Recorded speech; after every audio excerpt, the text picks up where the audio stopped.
जमाना था जहाँ के नियम कायदे कानून कुछ अलग होते थे। इस जेल के कैदी डेली अपने घर से बस्ता टांग के यहाँ पे आते हैं दिहाड़ी करने। कई माँ बाप उनके बच्चों को खुद इस जेल में फेंक के जाते हैं ताकि उनका बच्चा जिंदगी में एक सक्सेसफुल दिहाड़ बन सके। दरिंदे रोक दे बच्चा। मैं अपनी दिहाड़ी करने वैन से जाता था। हमारी वैन वाले ड्राइवर का नाम था भैया जी और उसकी वैन का नाम था मैजिक, जिसका हर दूसरे दिन टायर पंचर हो जाता था। बच्चे लोग स्कूल जाके पढ़ना सीखे ना सीखे टायर पंचर बनाना जरूर सीख जाते थे। लेकिन भैया जी से मेरा अलग अटैचमेंट था। उनसे मेरे को दिल से नफरत थी। ये आदमी सुबह 5 बजे आके मेरे घर के सामने हॉर्न बजाता था। अरे भैयू, ओए भैयू, जल्दी से तैयार हो जा बेटा, 5 मिनट में निकलना है फटाफट। 9 बजे का स्कूल है यार हमारा। लेकिन ये आदमी सुबह सबसे पहले आके मेरे को लेता था। उसके बाद हम 3-4 घंटे पूरे शहर भ्रमण पे निकलते थे। शहर के पूरे आखिरी कोने से बच्चे ले लेके आता था ये आदमी। जहाँ पे वैन जा भी नहीं सकती उधर कूदा के ले जाता था ये, और फिर टायर पंचर हो जाते थे। शाम पड़े वापस से हमको घर घर छोड़ के आता था ये। जिंदगी बर्बाद कर दी थी भैया जी ने मेरी। सबसे पहले लेते थे और सबसे आखिर में छोड़ते थे। लेकिन मैं फिर भी उसी वैन में जाता था क्योंकि चमेली भी हमारी वैन में ही आती थी।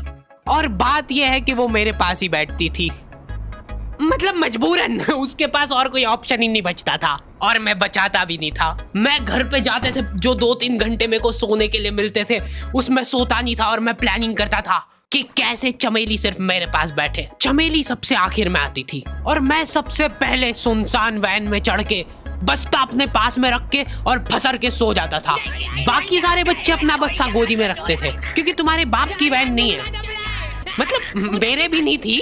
पर मेरे ऊपर भैया जी को तरस आ जाता था कि बेचारा 5 बजे से आया है, तो वो सोने देते थे। अरे कैसे चला रहा है ये गाड़ी? रुक जा, गाड़ी चलाना नहीं आती क्या? देखो, आदमी इतना तभी चिढ़ता है जब उसकी जिंदगी में कोई लड़की ना हो। नहीं है ना? नहीं, मैं समझ सकता हूँ लड़की ना होने का दुख दर्द। मैं भी किसी जमाने में लड़कियों की तलाश में गली मोहल्ले भटकता था। फिर एक दिन मेरे पास से वो निकली। जैसे ही मैंने हैपन खोल के देखा, उसकी आईडी मेरे फोन पे चमक रही थी। हैपन ये एक रियल लाइफ डेटिंग ऐप है। यहाँ पे तुमको वो लोग मिलेंगे जो तुम्हारे आस पड़ोस से निकले हो कभी ना कभी। 100 किलोमीटर दूर रहने वाले लोगों से बात करके फायदा ही क्या जब तुम मिल ही ना पाओ। और अगर तुम्हारी घिनौनी शक्ल देख के यहाँ पे तुमसे कोई प्यार मोहब्बत नहीं भी करता है तो तुम फ्रेंडशिप तो कर ही सकते हो फिर भी। So go and check it out happen. Link is in the description. लेकिन मैं सोता नहीं था। मैं आंख बंद करके चमेली के घर का इंतजार करता था। तो क्योंकि चमेली आखिरी में आती थी तो वैन पूरी पैक पुक हो रखी होती थी, बच्चे बाहर उबल रहे होते थे और मैं अपना बस्ता पास में रख के एक्टिंग देखो एक्टिंग।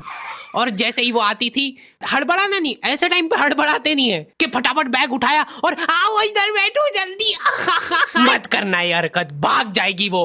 ठरक नहीं झलकना चाहिए, जरा सिक भी, एकदम सटल रखना है।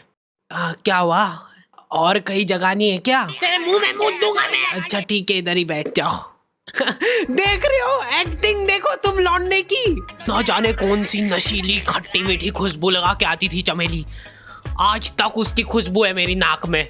मैं वो खुशबू का पूरा मजा ले ही रहा होता हूँ, इतने में एकदम भभका बास आती है निकाह से। जैसे ही मैं बाहर झांकता हूँ, मरा हुआ कुत्ता पड़ा है वहाँ पे। एक काली कार सूख करके निकली और मेरे बच्चे को मार दिया।